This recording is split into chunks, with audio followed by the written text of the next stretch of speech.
Mesdames et messieurs, bonjour et bienvenue pour cette nouvelle édition de Autour du monde, version Moyen-Orient, qu'on commence avec ce compte-rendu sur les derniers développements en Égypte et les dernières informations. Le président Abdel Fattah el-Sisi a reçu ce matin le président du Tadjikistan, Emomali Rahmon. La visite du président tadjik intervient dans le cadre de la grande importance accordée entre les deux pays afin de renforcer les relations bilatérales. Et voici un compte-rendu.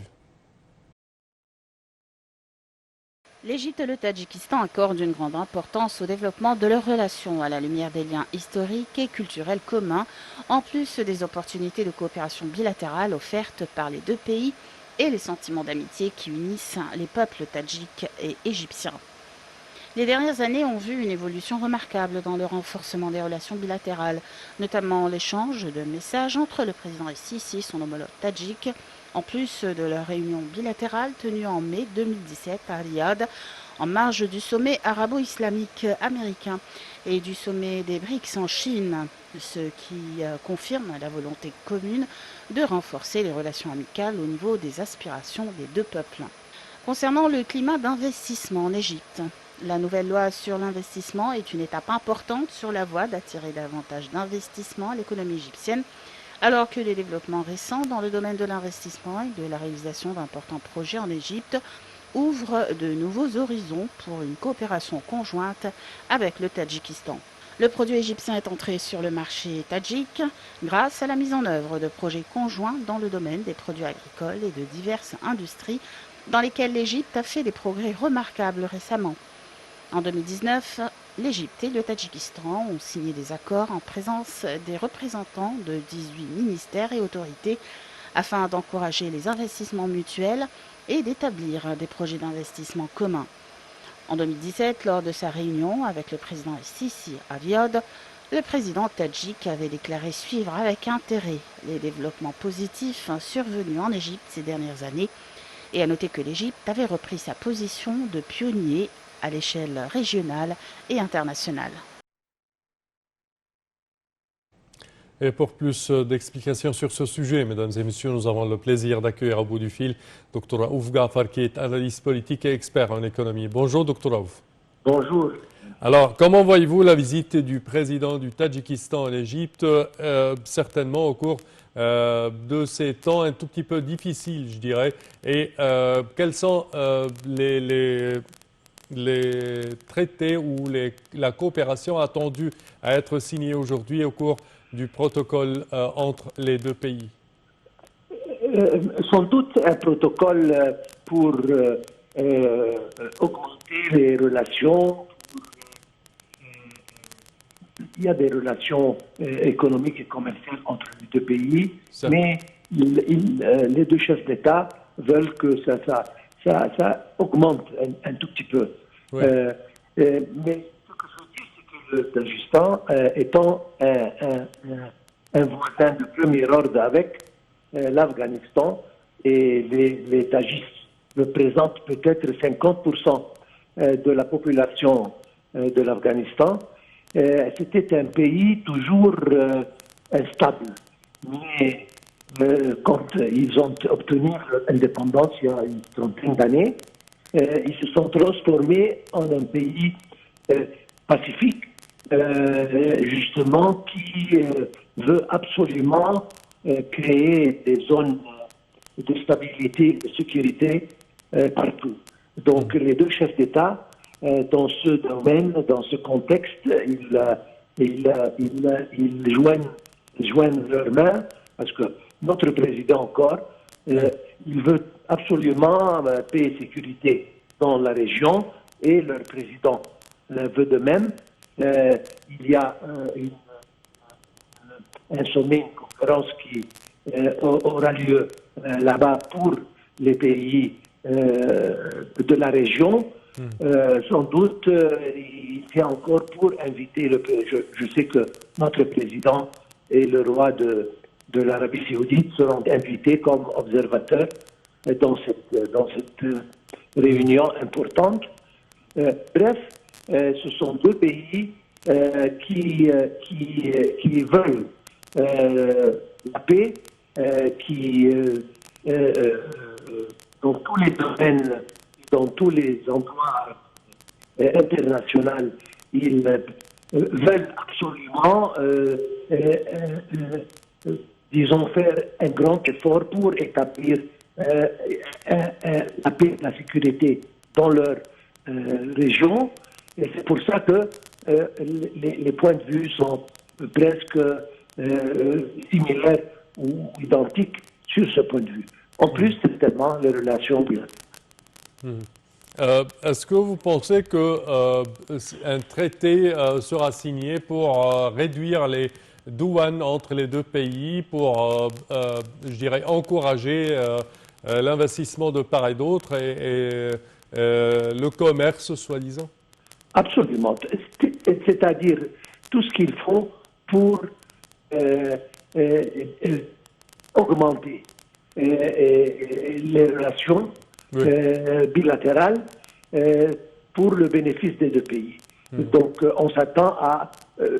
il y a déjà un échange, mais on veut absolument augmenter. Et c'est ça la conviction de notre président. Premièrement, d'avoir des relations amicables avec tous les pays du monde, mais essayer encore d'augmenter les liens commerciaux et économiques avec tous les pays. C'est le pays en cours de développement et nous aimons que les relations soient de plus en plus grandes. Parfait, Dr Raouf Ghaffar, je tiens à vous remercier de vos explications. Merci à vous. Je répète que vous êtes analyste politique et expert en économie. Et nous enchaînons, chers téléspectateurs, avec cette information. Le président Abdel Fattah el-Sisi s'est rendu mardi à Riyad, en Arabie Saoudite, pour une visite officielle et a été accueilli par le prince héritier saoudien Mohammed Ben Salman et a ensuite été reçu par le roi Salman au palais d'Al-Yamama. Les délégations des deux pays ont participé aux pourparlers. Le roi Salman Ben Abdelaziz a salué les relations bilatérales entre les deux pays ainsi que le rôle clé de l'Égypte dans le maintien de la sécurité et de la stabilité dans le monde arabe et les efforts inlassables qu'elle déploie pour soutenir les pays arabes du Golfe, dont l'Arabie saoudite. Le prince héritier et le président el-Sisi ont discuté des relations bilatérales ainsi que des questions régionales et internationales d'intérêt commun et ont rappelé la nécessité pour la communauté internationale de déployer des efforts concertés pour trouver des solutions politiques aux crises régionales pour préserver l'intégrité territoriale des pays. La visite du président el-Sisi à Riyad s'inscrit dans le cadre des consultations continues et du développement des relations entre les deux pays frères. Les relations égypto-saoudiennes se sont traduites par des visites fréquentes et un contact ininterrompu entre les dirigeants des deux pays.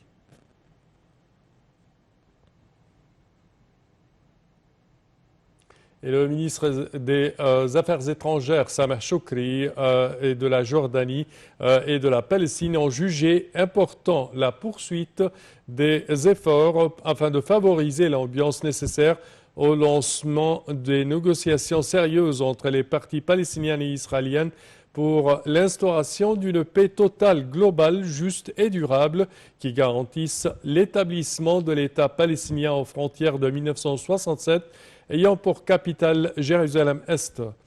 Cette déclaration a été faite lors de la réunion de concertation tenue hier par les chefs de diplomatie égyptienne Sameh Choukri, jordanienne Ayman Safadi et palestinienne Riyad El-Malki en marge de la 157e session ministérielle du Conseil de la Ligue arabe.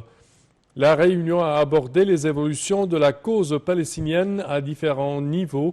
C'est ce qu'a déclaré le porte-parole du ministère des Affaires étrangères, Ahmad Hafez.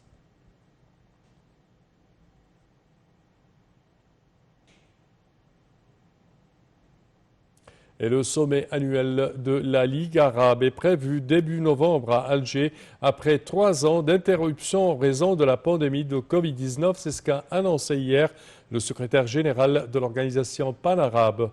Le sommet 2022 était initialement prévu le 22 mars à Alger, mais la Ligue arabe avait fait état en janvier de son report en raison de l'épidémie de coronavirus sans donner de nouvelles dates.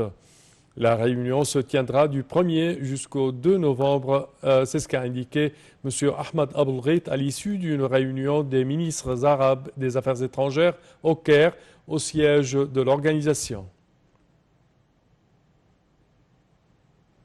Et les avions de guerre de la coalition pour le rétablissement de la légitimité au Yémen ont frappé lundi des positions militaires des Houthis, y compris des salles de commandement dans la province de Hadja, dans le nord du Yémen, quelques heures juste après avoir pilonné d'autres sites militaires à Sanaa, selon les médias locaux et des habitants. Parallèlement, les troupes gouvernementales ont engagé de violents combats avec les Houthis, la milice ayant intensifié ses attaques après avoir reçu des renforts des provinces voisines qu'elle contrôle. Les combats à Harad en font rage depuis le mois dernier lorsque les troupes gouvernementales ont lancé une offensive pour prendre le contrôle de cette ville stratégique qui possède le plus grand poste frontière du pays avec l'Arabie saoudite. Les intenses frappes aériennes à Hadjah se sont produites au peu après le lancement par la coalition d'une opération militaire à Sanaa lundi matin visant des sites Houthis dans la capitale, notamment des entrepôts de missiles et de munitions et des ateliers d'assemblage de drones.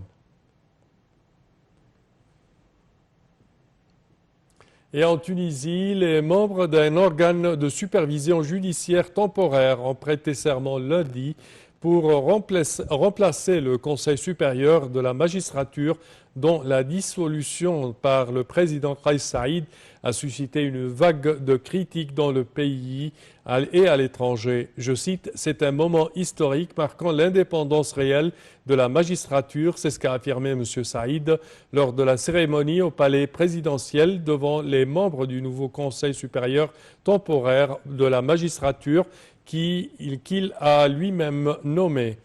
Après avoir suspendu le Parlement élu et limogé le gouvernement en juillet, le président tunisien avait dissous le 5 février le Conseil supérieur de la magistrature, une instance indépendante créée en 2016 pour nommer les juges. M. Saïd, virulent critique d'une partie des juges qu'il accuse de corruption, estime que le Conseil supérieur de la magistrature a notamment ralenti des enquêtes sur les assassinats en 2013 de deux militants de gauche, Choukri Belaïd et Mohamed Brahmi. Il accuse aussi le Conseil supérieur de la magistrature d'être manipulé par le parti d'inspiration Ennahda. Le décret présidentiel instituant le nouveau Conseil donne au chef de l'État le pouvoir de révoquer tout juge qui manque à ses devoirs professionnels. Il interdit aux juges de faire des grèves ou de tenir toute action collective organisée qui pourrait perturber ou retarder le fonctionnement normal des tribunaux.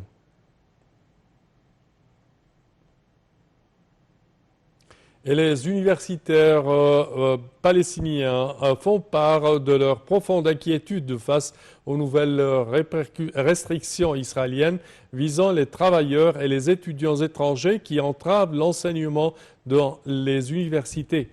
Les autorités israéliennes ont limité le nombre de professeurs et d'étudiants étrangers qui peuvent résider en Cisjordanie et enseigner dans ces universités. Des sources israéliennes ont déclaré le 8 mars qu'Israël suivrait une approche stricte pour le recrutement de maîtres de conférences étrangers dans les universités palestiniennes de Cisjordanie et l'admission d'étudiants étrangers.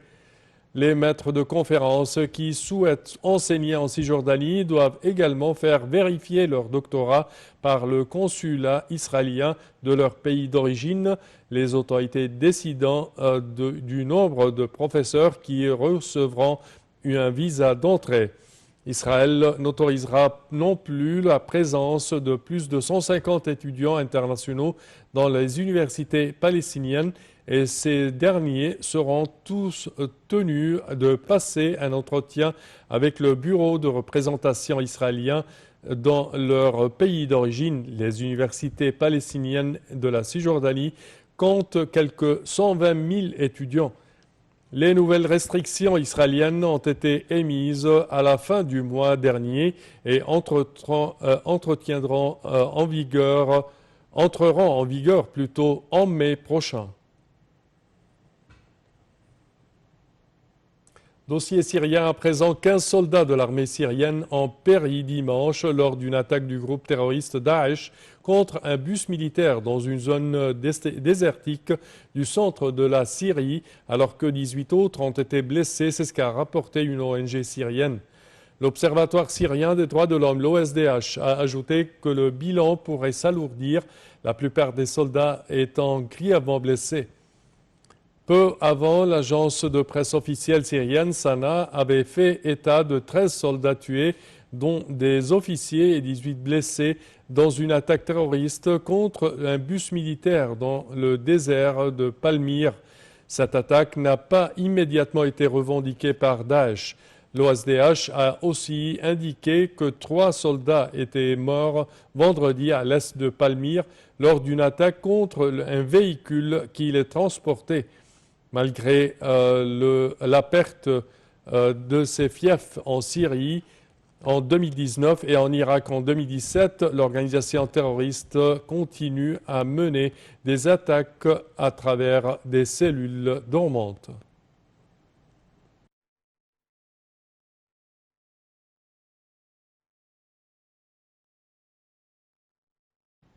Et ceci conclut, chers téléspectateurs, notre édition d'aujourd'hui de Autour du monde, version Moyen-Orient. Je vous remercie de votre attention et je vous donne rendez-vous la semaine prochaine à la même heure. Au revoir.